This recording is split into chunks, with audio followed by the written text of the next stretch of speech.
दिल्ली में दिल दहला देने वाली एक और घटना सामने आई। फ्रिज में लाश रखी और उसके बाद बारात के लिए निकल गया। सोचिए जरा, फ्रिज में लाश रखकर बारात के लिए चला गया। इसी तरह की दिल दहला देने वाली घटना एक और सामने आई जब आफताब ने श्रद्धा की हत्या कर टुकड़े टुकड़े करके फ्रिज में रख दिया था। एक और घटना दिल्ली में हुई। अगली तस्वीर दिखाई। यह आप तस्वीर देख रहे हैं निक्की यादव की और यह तस्वीर है साहिल गहलोत की। साहिल ने भी निक्की की इसी तरह बेरहमी से हत्या की और हत्या करने के बाद हत्या किसने की है मैं आपको दिखाऊंगा। अगली तस्वीर दिखाई जरा।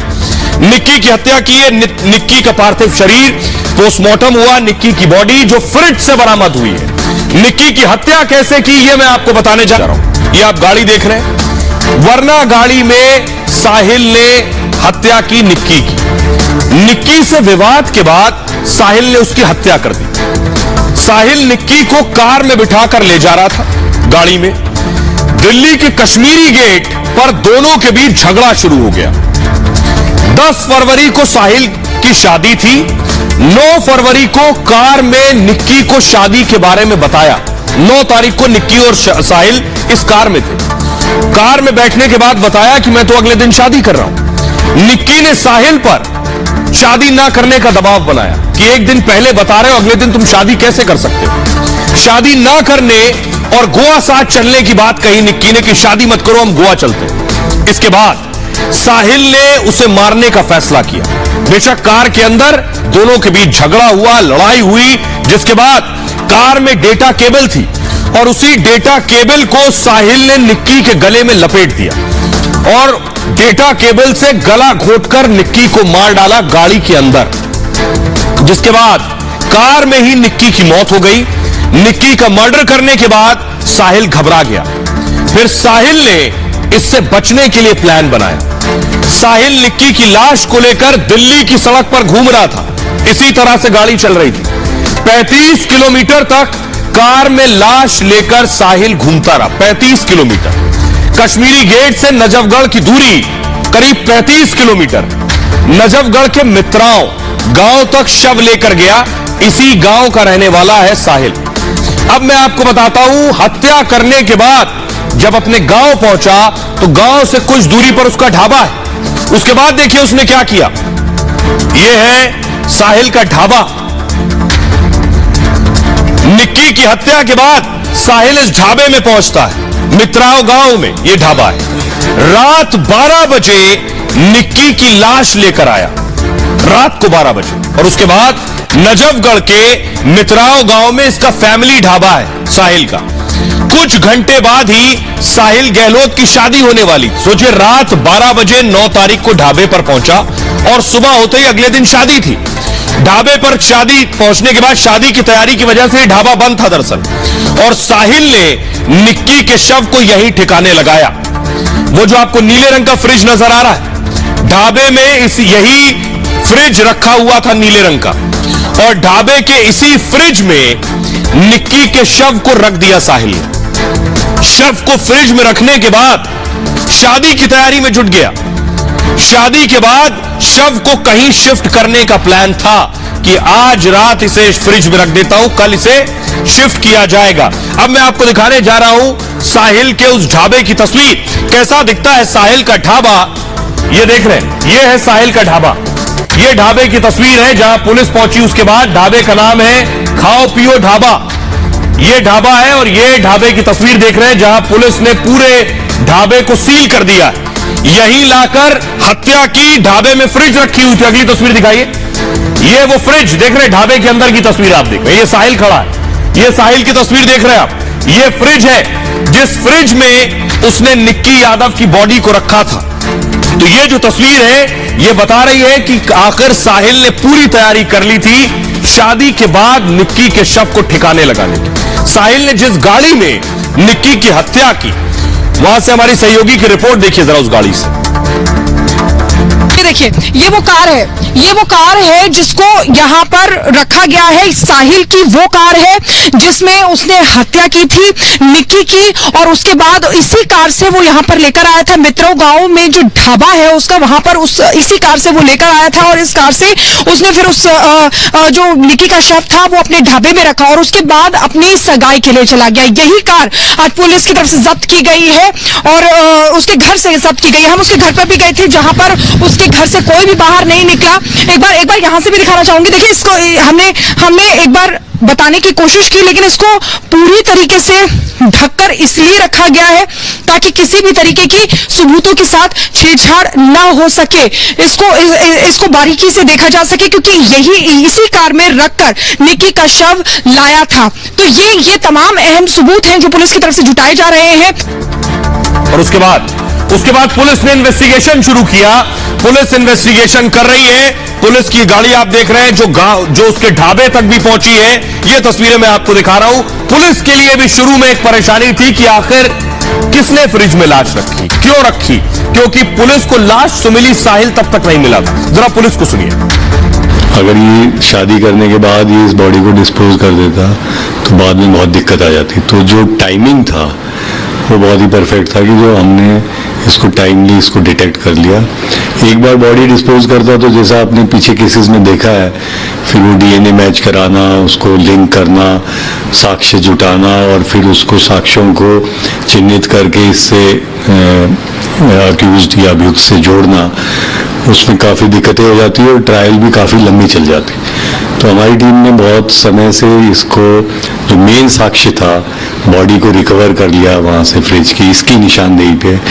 वो अकेला ही बहुत बड़ा साक्ष्य है जो कि इनको कन्विक्शन करने में, सजा दिलवाने में काफ़ी मददगार होगा। अब सोचिए जरा, फ्रिज में लाश रख के साहिल कहां गया। अब मैं आपको बताने जा रहा हूं, 12 बजे रात को फ्रिज में लाश रखी, और उसके बाद 10 तारीख को 9 को मारा, 10 को साहिल शादी कर रहा था सुबह, बेखौफ, चेहरे पर कोई शिकन नहीं, कोई घबराहट नहीं, कोई खौफ नहीं, कोई डर नहीं। यानी हत्या करने के बाद, बॉडी रखने के बाद साहिल बिल्कुल कूल होकर शादी कर रहा था। 10 तारीख को शादी भी कर ली उसने। अब मैं आपको बताता हूं कि आखिर फ्रिज में लाश और उसके बाद कैसे निकाली बारात। ये आप देख रहे हैं, ये वो फ्रिज है। इस फ्रिज में लाश रखी थी साहिल ने। 9 फरवरी को दिन में साहिल ने सगाई कर ली। 9 तारीख को, 9 फरवरी की शाम को निक्की को मार डाला, फिर निक्की की लाश फ्रिज में रख दी, और 10 फरवरी को यानी अगले दिन साहिल ने शादी कर ली। दिल्ली के नजफगढ़ में शादी हुई, तस्वीर भी मैंने आपको दिखाई। साहिल निक्की के साथ ही रहता था। साहिल ने निक्की से शादी की बात छिपाई थी, दोनों साथ में उत्तम नगर रहते थे। शादी की बात निक्की को 9 फरवरी को ही पता चली। निक्की शादी की बात से परेशान हो गई, उसने हंगामा करना शुरू कर दिया। निक्की ने साहिल को शादी ना करने को कहा। सगाई के बाद निक्की को बुलाया और उसके बाद उसकी हत्या कर दी। हत्या के कुछ घंटे बाद साहिल ने शादी कर ली। अब मैं आपको सुनवाने जा रहा हूं, सुनिए जरा क्या कुछ कह रहे हैं डीसीपी सतीश कुमार। साहिल गहलोत के परिवार वालों ने साहिल का रिश्ता कहीं और कर दिया था। 9 तारीख को उनकी मंगनी थी, 10 तारीख को शादी तय थी। 9 तारीख को जब उनकी मंगनी की बात निक्की यादव को पता चली तो वो उन्हें कन्फ्रंट करने के लिए उनको बुलाया। साहिल गहलोत ने निक्की यादव को 9-10 की रात को उनके फ्लैट से पिक किया अपनी गाड़ी में। काफ़ी जगह वो गाड़ी में दिल्ली में घूमे हैं, काफ़ी बड़ा रूट लिया है उन्होंने, जिसको हम वेरीफाई कर रहे हैं। उस दौरान उनकी बहस हुई, इस बात के ऊपर लड़ाई झगड़ा होता है, और फिर साहिल उससे पीछा छुड़ाने के लिए, हरदम के लिए, अपने मोबाइल फ़ोन की केबल वायर से उनका गला दबा देता है। उसके बाद उनकी लाश को छुपाने की नीयत से वो निक्की यादव की डेड बॉडी को अपने खेतों में, जो उनके एक छोटा ढाबा खोल रखा था उन्होंने, उसमें फ्रिज में लाके उसको बंद कर देता है। और उसी दिन शाम को 10 फरवरी को अपनी शादी का जो फंक्शन था वो उनका संपन्न होता है।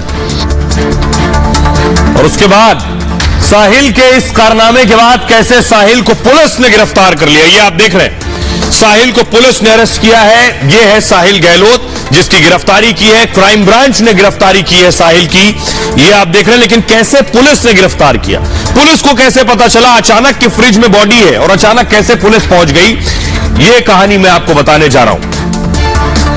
दरअसल पुलिस को गुप्त सूचना से एक जानकारी मिली और इसके बाद पुलिस की टीम फौरन एक्शन में आ गई। साहिल के ढाबे पर पुलिस पहुंच गई। ढाबे के फ्रिज से निक्की का शव बरामद किया गया। 10 फरवरी को ही निक्की का शव पुलिस को मिल गया था, यानी 9 को मारा, 10 को शव मिल गया। साहिल का ढाबा गांव वाले घर से 700 मीटर की दूरी पर है और साहिल के खिलाफ पुलिस ने कई सबूत जुटाए। ढाबे के पास फोन की लोकेशन मिली साहिल की उस रात की, जिसके बाद ढाबे के फ्रिज में निक्की का शव मिला। पुलिस ने साहिल की कार भी जब्त की। हत्या में इस्तेमाल मोबाइल केबल भी बरामद किया, जिस डेटा केबल से गला घोट कर मारा था निक्की को। पुलिस को कार से कई और सबूत मिले हैं। पुलिस सीसीटीवी फुटेज भी खंगाल रही है। आरोपी साहिल 5 दिन की पुलिस रिमांड पर है। पुलिस की टीम साहिल से पूछताछ कर रही है इस मामले में। ये वही तस्वीर है जिस वक्त निक्की साहिल से मिलने गई। क्या ये वही वक्त की तस्वीर है? क्योंकि अगर ये 9 फरवरी की तस्वीर है और अगर सही वक्त हो रहा है सीसीटीवी के हिसाब से, तो इसके बाद क्या निक्की साहिल से मिलने गई और उसके बाद साहिल ने निक्की की हत्या कर दी? ये उसकी घर से बाहर जाने की तस्वीर है। अगली तस्वीर दिखाइए जरा। ये आप देख रहे हैं, ये दिन की तस्वीर है, यानी 1:10 जिस वक्त निक्की घर पहुंची थी। 1:10 पर घर पहुंची। ये भी 9 फरवरी की तस्वीर है, उसकी आखिरी तस्वीर है। और दूसरी तस्वीर भी मैंने आपको दिखाई। आइए अब मैं आपको बताता हूं कि आखिर दोनों की मुलाकात कैसे हुई, साहिल और निक्की कहां मिले, कैसे मिले एक दूसरे से, यह मैं आपको बताता हूं। हरियाणा के झज्जर की रहने वाली निक्की अपनी पढ़ाई पूरी करके दरअसल डॉक्टर बनना चाहती थी और यह ख्वाब लेकर राजधानी दिल्ली आई थी। वो दिल्ली के उत्तम नगर इलाके में रहने लगी। 2018 में यही कोचिंग में दोनों की मुलाकात हो गई। निक्की मेडिकल की तैयारी कर रही थी। निक्की रोजाना बस से कोचिंग जाया करती थी। एक दिन इसी बस में इन दोनों की मुलाकात हो गई। साहिल गहलोत से मुलाकात हुई और मुलाकात दोस्ती में बदल गई। इसी साल दोनों ने ग्रेटर नोएडा के एक कॉलेज में एडमिशन ले लिया। साहिल डी फार्मा की पढ़ाई करने लगा, वहीं निक्की ने बीए अंग्रेजी में एडमिशन ले लिया। दोनों ग्रेटर नोएडा में उसके बाद साथ लिव इन रिलेशनशिप में रहने लगे। साहिल और निक्की साथ में मनाली गए, ऋषिकेश गए, हरिद्वार गए, देहरादून गए, कई और जगहों पर साथ में घूमने गए। दोनों के बीच सब कुछ ठीक चल रहा था, लेकिन कोरोना के बाद लगे लॉकडाउन में दोनों अपने अपने घर चले गए और फिर साहिल की शादी तय हो गई उस दौरान। उसके बाद दोनों फिर साथ आकर भी रहने लगे थे। अब मैं आपको बताता हूं, फांसी की मांग कर रहे हैं, सुनिए। साहिल का फिर उससे बात करी, वो कह रहा है कि वो तो घूमने चली गई है, 2 दिन में आएगी। 2 दिन में आएगी? हाँ। फिर मैंने उससे बात करी तो उसने बोला कि वो घूमने गई है, वो 2 दिन में आएगी। और मैं बोला भाई तू, मुझे नहीं पता, मेरी लड़की बोला कहाँ से लाया तूने गायब करी है? कह रहे मैंने नहीं, ऐसा कुछ नहीं किया। तो मेरे पास क्राइम ब्रांच वालों का फोन आया, उन्होंने बोला कि भाई एक बार यहाँ थाने आ जाओ, तुम्हारे ऐसी ऐसी लड़की का मर्डर हो गया है। निक्की का आज पोस्टमार्टम हुआ दीनदयाल उपाध्याय अस्पताल में। यह तस्वीर मैं आपको दिखा रहा हूं पोस्टमार्टम हाउस की। निक्की का इस अस्पताल में पोस्टमार्टम हुए, तो ये मैं अब दिखा रहा हूं निक्की की बॉडी। उसके बाद एम्बुलेंस के जरिए घर ले जाई गई अंतिम संस्कार के लिए। वो तस्वीर भी मैं आपको दिखा, डिटेल्ड रिपोर्ट आएगी। निक्की का अंतिम संस्कार कर दिया गया, वो तस्वीर मैं आपको दिखाने जा रहा हूं। ये आप देख रहे हैं, निक्की का अंतिम संस्कार किया गया देर शाम और उसके बाद वहां जो लोग पहुंचे थे उनमें गुस्सा है। अगली तस्वीर दिखाइए जरा। लोग प्रोटेस्ट कर रहे थे। निक्की का पार्थिव शरीर जब अंतिम संस्कार के लिए ले जाया जा रहा था, परिवार वालों का रो रो कर बुरा हाल है। तो निक्की की हत्या साहिल गहलोत ने की, लेकिन सिर्फ एक हत्या नहीं हुई, एक और हत्या हुई मुंबई में। ये आप देख रहे हैं महाराष्ट्र में, महाराष्ट्र के नाला सोपारा में लिव इन पार्टनर थे। लिव इन पार्टनर ने हत्या की और उसके बाद हत्या के बाद शव को बेड के अंदर छिपा दिया। आइए मैं आपको बताता हूं किस तरह से हत्या की गई और कैसे बेड में छिपाने की कोशिश की गई शव को। देखिए जरा, ये आप देख रहे हैं कुछ इस तरह का बेड, जिसके अंदर बॉडी को छिपा दिया गया और बेड बंद कर दिया गया। महाराष्ट्र के पालघर में यह सनसनीखेज वारदात हुई। यह कपल लिव इन पार्टनर ने प्रेमिका की गला घोंटकर हत्या कर दी, बाद में उसकी बॉडी को बेड के अंदर छिपा दिया। हत्या के बाद आरोपी ने घर का फर्नीचर बेच दिया। इसके बाद मुंबई से राजस्थान भाग रहा था आरोपी। आसपास रहने वालों ने बदबू की शिकायत की। इसके बाद पुलिस ने आरोपी को मध्य प्रदेश से जाकर पकड़ा। हार्दिक शाह मेघा 3 साल से लिव इन में रह रहे थे और 1 महीने पहले दोनों नाला सोपारा में शिफ्ट हुए थे, यहां रहने आए थे। दोनों में अक्सर झगड़ा हुआ करता था, आस पड़ोस के लोग कहते हैं, और जिसके बाद यह हत्या हुई है। अब मैं आपको बताता हूं इस तरह की 2 घटनाएं। वो मां बाप जिनकी बच्चियां बाहर रहती हैं, बाहर पढ़ती हैं, उनके लिए जरूर फिक्र की बात है। इस तरह की खबरें आने के बाद वो जरूर डर और घबरा जाते हैं। तो माता पिता क्या करें? बेटी अगर बाहर रह रही है तो विशेष ख्याल रखें। उसके आने जाने का वक्त पता होना चाहिए। सख्ती की जरूरत नहीं है, लेकिन जानकारी जरूर रखें। उनके साथ माता पिता कम और दोस्त बनकर ज्यादा रहें, ताकि वो अपनी हर बात खुलकर आपसे बता सकें। किनके साथ रहती है उसकी जानकारी रखें। किन लोगों के बीच रहती है यह भी जानना जरूरी है। संगति का असर हर इंसान पर होता है, इसलिए यह पता हो कि किनके साथ रहती है। उसके दोस्त कौन है इसकी भी जानकारी आपको हो। दोस्तों से भी बातचीत करके उनसे हालचाल लेते रहें। हमेशा अपनी राय बच्चों पर न थोपें। हमेशा अपनी राय बच्चों पर थोपने से बचें। उन्हें सही गलत दोनों पक्ष की जानकारी दें और खुद फैसला करने दें। इसके बाद उन्हें खुद फैसला लेने को कहें। इससे उनकी समझ बढ़ेगी और बेहतर फैसले वो ले सकेंगी। अपनी बेटी को सेल्फ डिफेंस की ट्रेनिंग दिलवाएं, जरूरी है, ताकि खतरे के वक्त खुद का भी वो बचाव कर सकें। आइए